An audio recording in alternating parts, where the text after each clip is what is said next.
After a messy breakup that ended with Ian slamming the door behind him on his way out of my apartment, all I wanted to do was get through a pint of Ben & Jerry's.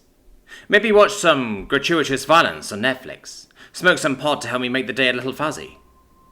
But putting into the parking lot of the grocery store down the street, and ignoring the lazy drizzle in the air, something caught my eye.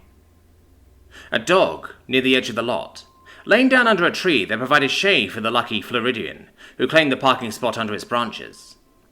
A dog lover through and through, and with far less caution than was rational, my path immediately curved towards the animal. It appeared to be some sort of German Shepherd mix, and looked like it had a much worse day than I did. A much worse life, to be honest. Its fur was rough, and patches were missing, possibly from mange, though I'm not a vet.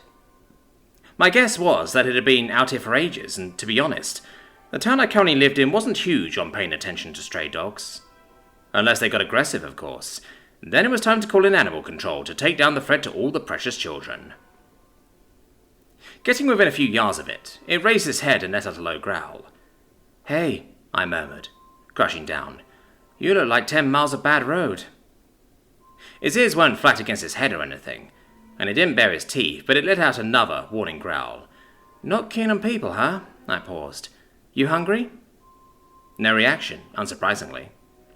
I pushed myself and went into the store. Coming out a few minutes later with a bag of plain jerky in hand, I went back over to the dog, which growled once again at my approach, as if this spot under this tree had been bought and paid for, no guests allowed. "You like jerky?" I tossed it a big piece, landing perfectly just a foot in front of its paws, and it flinched back as if it were a grenade. But it only took a moment to scent what it was, and the dog promptly went back over it and snatched it up, chewing and swallowing quickly. Then it took a few steps back, unconvinced. I tossed another piece, then another. We went through the whole bag, aside from one piece left. "Want to come with me?" I asked, waggling it in the air.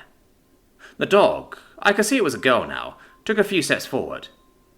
I nodded back towards my car. "I've got air conditioning. We could get you over to the vet. I'll spring for a nice warm bath in case you got fleas. Get that skin condition figured out. What do you say?" Slowly taking steps backwards, jerky in hand, I headed back to my Jeep, and to my honest surprise, she began to follow me. And when I tossed the last piece of jerky into the back seat, she jumped up inside, chowing down on it, and I shut the door. A few hours later, we were back at my place, and she was still in rough shape, but in much better condition, as well as flea and dirt-free. I hadn't had a dog for close to 2 months. My last girl passing away, and still reluctant to replace her, but I still had all her things. I took them out from storage in my garage and put the bed on the ground in the living room, where it had been when Roxy had used it. Something tight gripping my heart when I put it back. The dog walked over, sniffing it thoroughly. "That's for you to sleep on," I said. "My bed's fair game during the day, but I toss and turn at night, so you got your own." Kneeling down next to her, I let her sniff my hand before offering pats, which she tentatively accepted. "You a good girl?" She met my gaze. Something in her eyes that I couldn't describe. Maybe you're still working on figuring that out. Don't know what your life's been like so far, but I get it. Trust is hard." I paused for a long moment and then, unbidden, a name popped into my head. I attributed it to my love of the show Supernatural. "Lilith. That sounds good," I murmured. And that was that. It took her ages to come out of her shell, weeks of staying near her bed or hiding in the nice dark laundry room, unless it was dinner time. She was perfectly house-trained, though, and chill with a collar and leash, so I figured whoever had had her before had taken care of her at some point. But no chip and no response to found dog ads resulted in her just staying with me. Over those weeks, her coat filled in, her eyes got a bit brighter, and every time I saw her dozing on her bed, I smiled. We went on a walk every morning and every evening, and a low growl rumbled up from her belly whenever someone walked by, so I was careful to give him a wide berth. After a month or so, I took her to the dog park. Not to participate. We stayed outside 20 yards or so from the chain-link fence and just sat on the grass. Her eyes darted after each of the dogs inside, curious, attentive, and admittedly aggressive. Tense, wary. "This is where dogs go to have fun," I said, gently rubbing her behind the ears. "See them all? They're all nice. That's why they're all together." Only time would help her out of her shell, I knew. Those first few trips, whenever a happy, playful dog ran up to the fence, spotting us out on our own, Lilith would let out a sharp bark, then another, and another, until the dog decided that they wanted nothing to do with my big grumpy girl. And I'd hoped she'd get past that, but she never changed. She didn't want anything to do with other dogs or people. But she did become less aggressive on walks, and more obedient in that respect. Eventually, I was able to stop worrying about her doing something like lunging at someone suspicious that we passed on a walk. And that was the only bar, really, that I wanted to reach. Aside from that, all dogs have their own personality. And if she honestly wasn't going to have fun chasing tennis balls and wanted to be a hermit, I wasn't going to force her into a world she wanted nothing to do with. The years passed and she was my closest buddy for a while.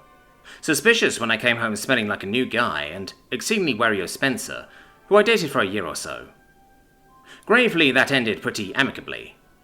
Then there was Harold, who absolutely loved Lilith, despite her complete indifference towards him, and we dated for about 6 months, and a few others that came and went.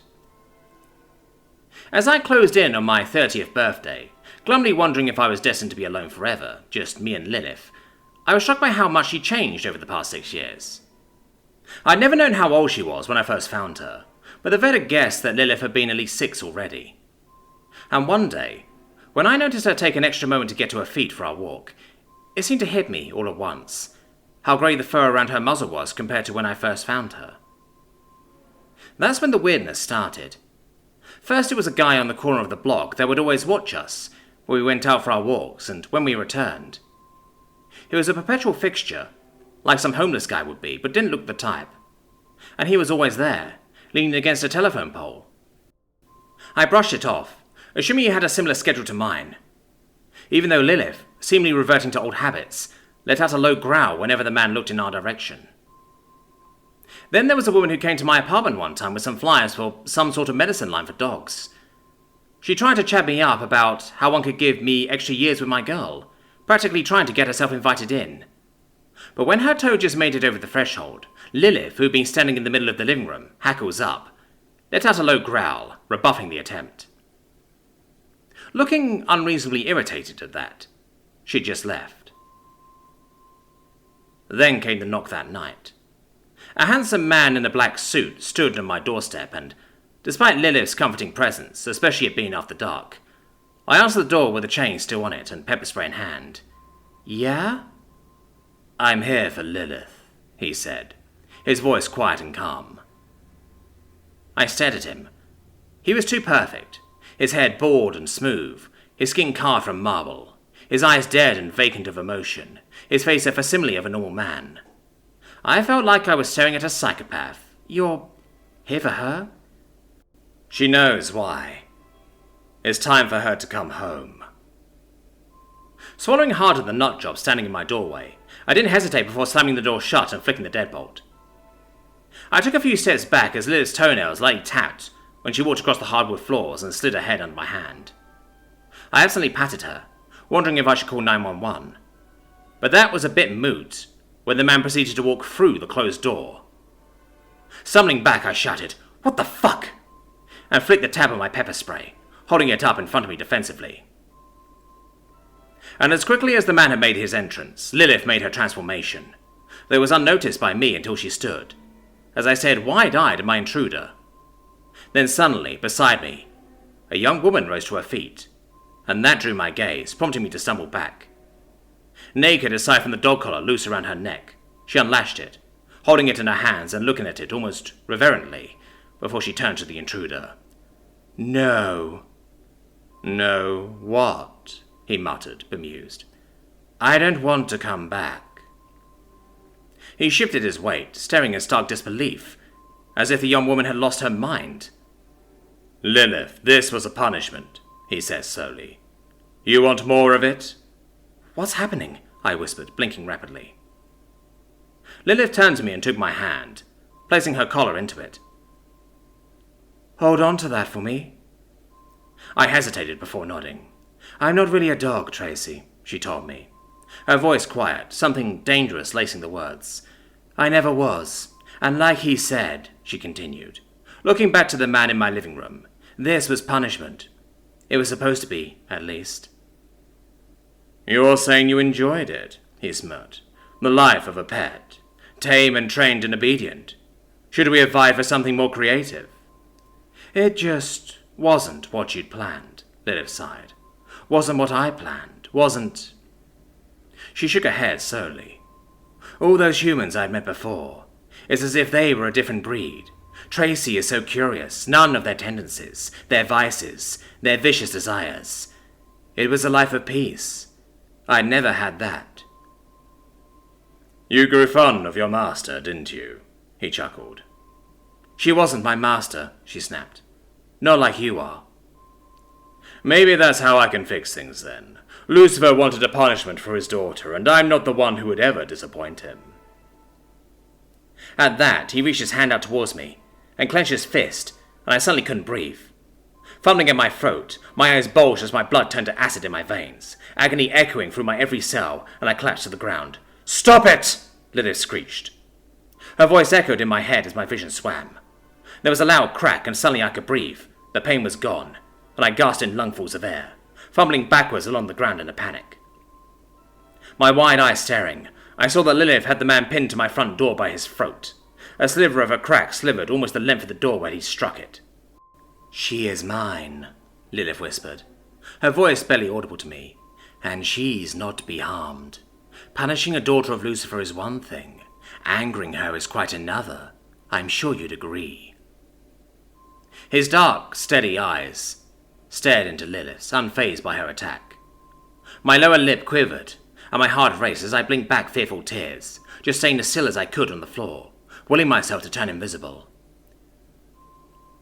"What do you think your father will make of this?" "We would need to ask him," she said. "I wouldn't dare assume to know what my great father would decide." "Are you saying you would?" He pursed his lips as he kept his gaze on hers, unblinking. "Surely not," he purred. "I am his servant above all else, as are you. Aren't you?" Lilith fell silent, and I watched as she gradually released her grip on his throat. I suppose, since neither of us can presume to know better than my father, that there's no choice but to visit him and ask. "That seems most logical," he murmured, his voice thick with condescension. Taking a breath, Lilith walked over and crouched in front of me, careful and slow, much like I had when I first approached her in that parking lot. "My years with you were pleasant," she said softly. "I doubt to ever see you pass through the gates of hell, so this will be goodbye, in all likelihood." She gently smoothed down my hair, tugging it behind my right ear, as I could only stare, feeling as if the ground was wobbly beneath me, that it could drop out at any moment. Pushing herself back to her feet, the man unlocked my door, removing the chain and opened it. My eyes widened at the world beyond, not of the street I walked out to every morning, but of another world, a horizon far off, the air dark reddish-orange and clouded with smoke, the faint echo of screams sending chills down my spine. They then simply walked through, shutting it behind them, and dropping me into a stark silence, leaving me sitting on the floor. It took me several minutes to gather myself before walking over to the door, hesitating, and then swiftly swinging it wide open. It revealed only my streetlights keeping the dark at bay, wind whispering through the trees, and car engines echoing from the nearby main roads. I looked down to the collar in my hand, rubbing my hand over the name carved into a tag, before looking back up to the world outside my door. My world, not hers. I stood there for ages, wondering of her life as a dog before she met me, and wondering of what it would be once she arrived home. Her real home, it seemed. Mine just a temporary stopover. And in spite of how I'd been smothered beneath the terror and confusion of what she really was, I found myself hoping, like any dog I'd had before or would in the future, that I had given her a good life in my home.